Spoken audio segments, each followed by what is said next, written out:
Hello, hello. So this week on the podcast, we're going to talk about things that you can do today, right now, right this very moment, to help you simplify success today. A couple of weeks ago, I was sitting at my desk and I had my notebook in my hand, and all of a sudden I was making a list. You know how that happens? Does that happen to you? Maybe it's just me. And I was making this list about ways to simplify success, like right now. And it was driven by things that I was finding myself telling clients and talking to clients about over and over and over and over again. And so this list of turned out to be 25 things, basically just like fell out of my brain. And then it sat on my desk for a couple of weeks. And what I realized is I'm going to I kept thinking, what am I going to do with this? So I'm going to share some of them here. The other thing I'm doing with them over time is sharing them both in my LinkedIn world and in my Facebook group, like one at a time with some extra stuff. So you're going to get 5 of them here. If you want all 25, come hang out in my Facebook group or come connect on LinkedIn or on Facebook.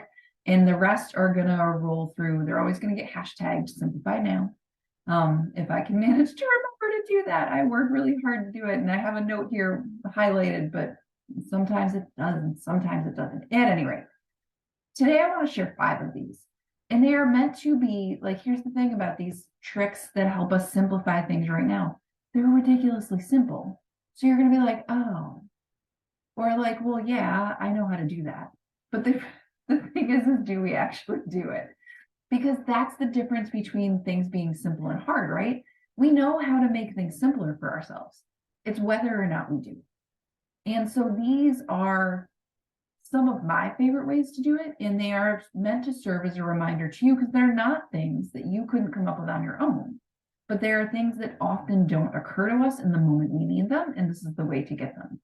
So, number 1, always, always, always, always, always walk into an event, a meeting, a networking session, a coaching session, a whatever it is you're going to, meeting with a new person, meeting with an old friend with an intention.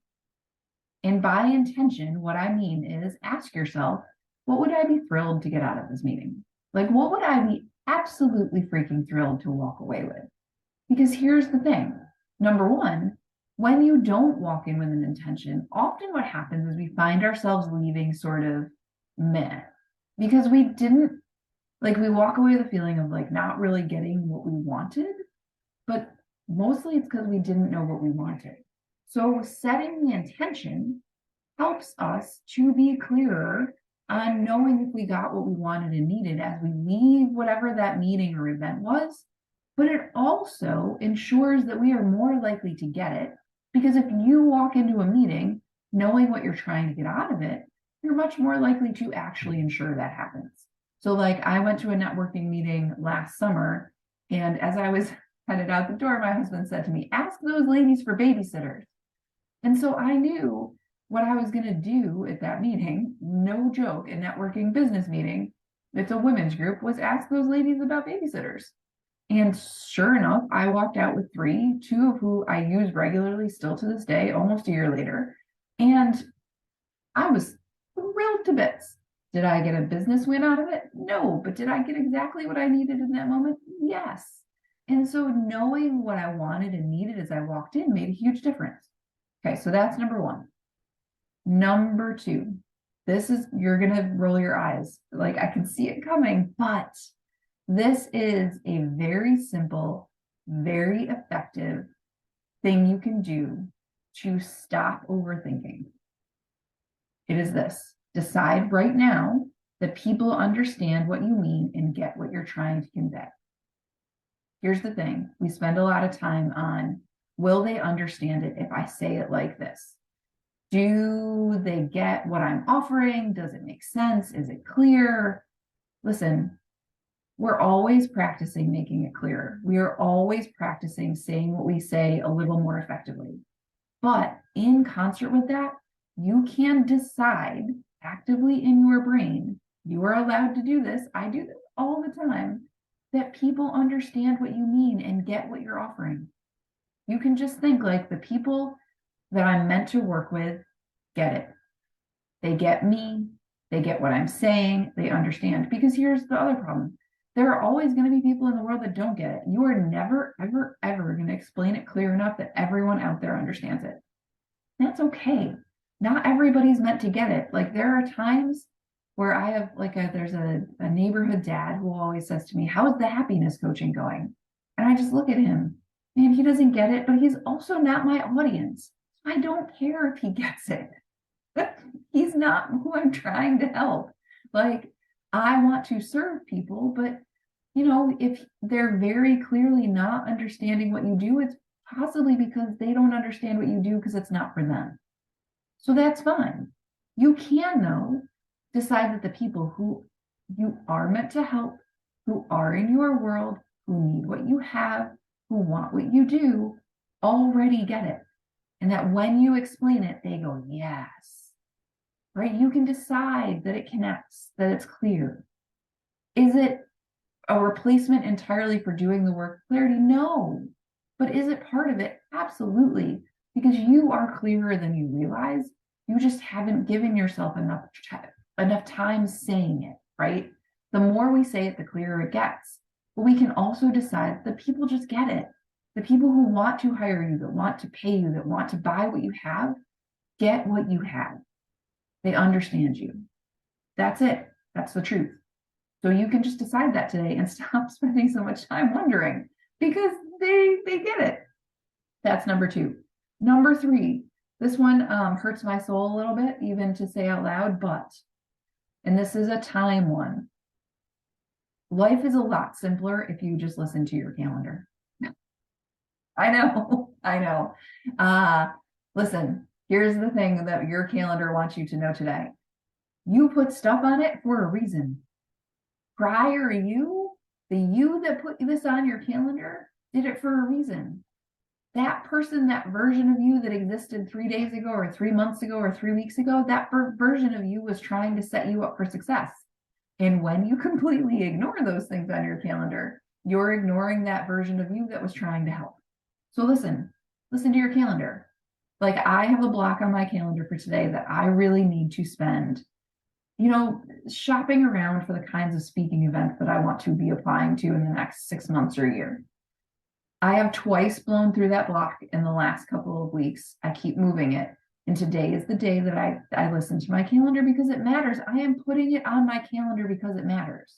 And so my job is to listen to my, some people would call the higher version of myself that is actively blocking out this time to do this work instead of just ignoring her.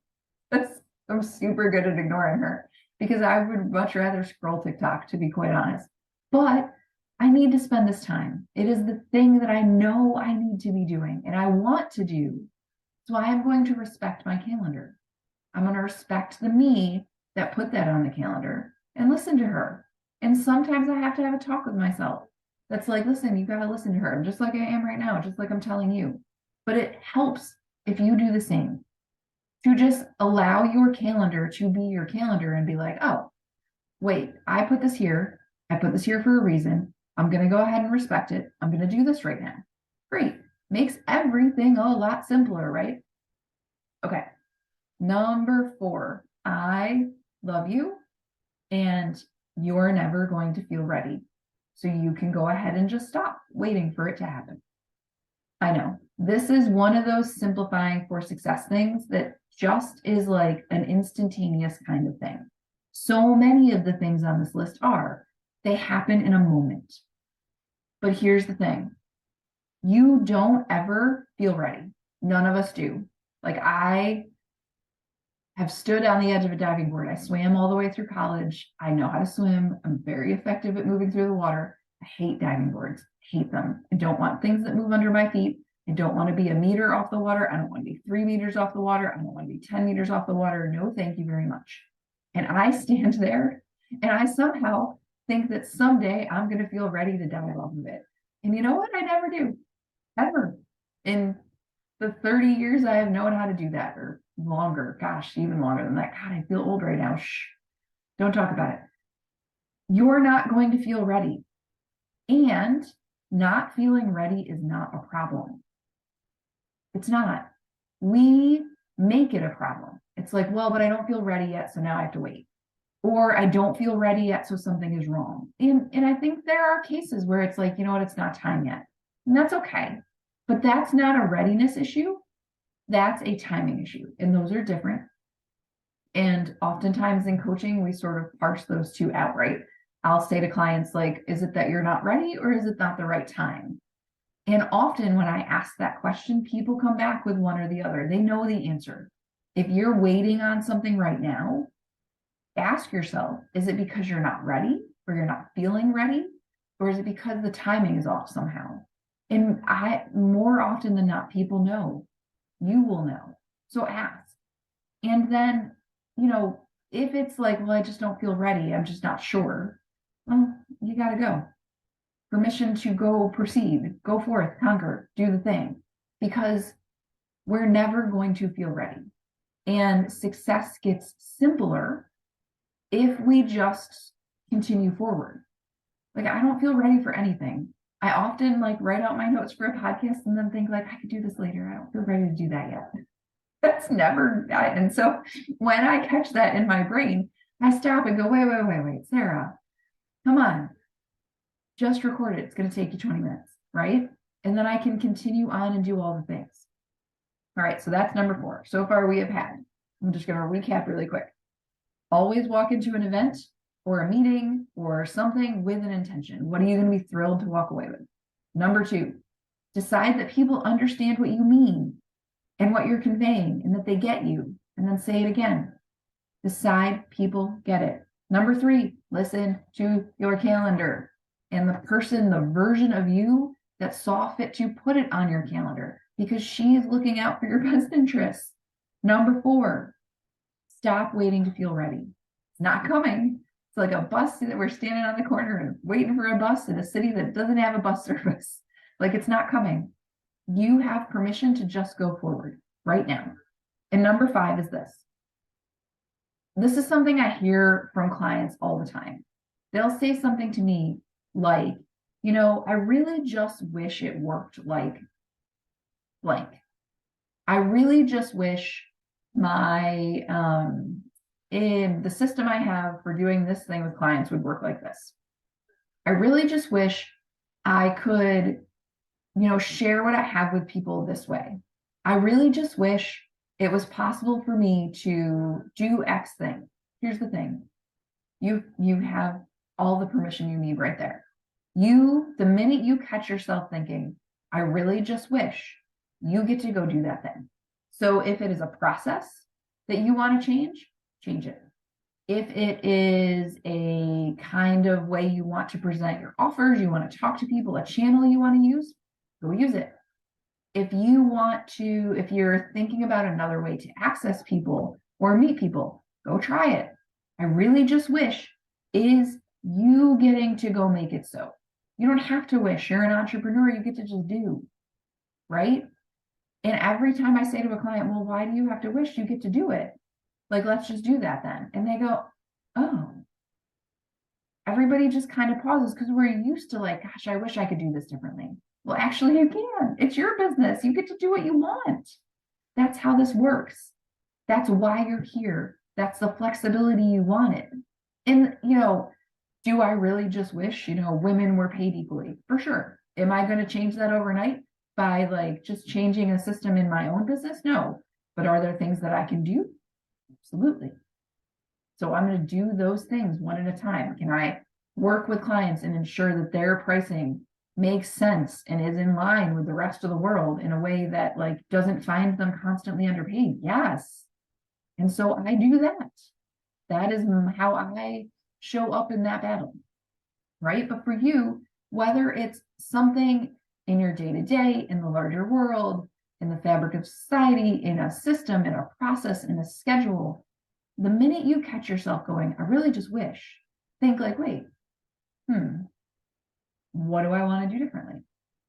Right? We don't have to just wish. We get to decide. We get to change. We get to go make it so. And so that is number 5. You have permission to go make it so. Just decide to do that. It really is that simple. And I know that it doesn't always feel that way. I get it. This is the magic of, the mindset in business. Like if everybody was able to just sort of move their brain through it and move forward, we'd all do it, right? It would be really simple and feel really fun and easy all the time, but it doesn't feel like that all the time because we like to make things complicated. For me, this is a part of the magic of coaching in a lot of ways because I get to stand with people as they go, it's harder than that, and go, yep, well, it's not actually. And I love you and I have faith in you, and go do the thing, right?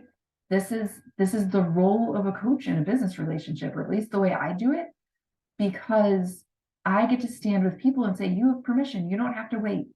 You can go ahead and do that thing. Let's change it. Let's figure out what that looks like for you. So if you need that kind of boost or shove or support, I don't know what we want to call that, I am here for you. Send a message. You can reach me all the ways. You can look at the show notes or the show description for this week, and there's a link to all the different kinds of coaching there and to one bite sessions where you can just sort of try on coaching together to see if that feels good for you. To talk more about coaching one-on-one on the long term, which is the fastest way to get where you're going, quite honestly. And then the last thing is, on Monday next week, I am hosting a live workshop about making more offers that you really should come to. Please come join us for the simple is in the title, way to make 3 offers a day, more than 3 offers. It is about mindset and it's about process, and you're going to get the tools. And then we're doing a 15-day challenge to implement them all so that you can get done what you need to get done, and you can offer more to create more impact and more income with it. Because the more people you help, the more your business grows. So if you want help with any of those things, come on to the page with all the links. And if you need me anywhere in between now and then, you can find me on LinkedIn or Facebook or email. I'm Sarah at torpycoaching.com. And I'll see you on the next episode. Thanks.